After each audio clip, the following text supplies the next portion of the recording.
ரூ.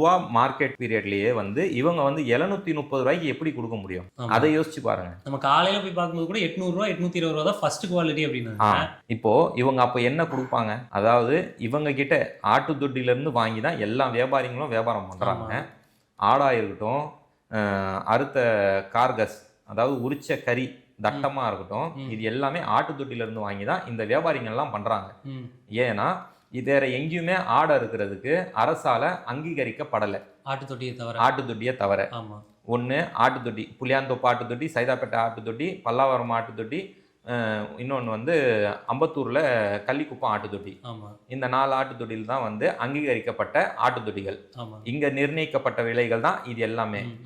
இங்கே தான் வந்து நிர்ணயிக்கப்படுது. புளியாந்தோப்பு தான் இருக்கிறதுலே பெரிய ஆட்டுத்தொட்டி. சாரி, வில்லிவாக்கம் ஆட்டுத்தொட்டி ஒன்று இருக்கு. இவங்க வந்து எல்லாருக்கும் பெருசா தெரிஞ்ச ஒரு ஆட்டுத்தொட்டி இதுதான்.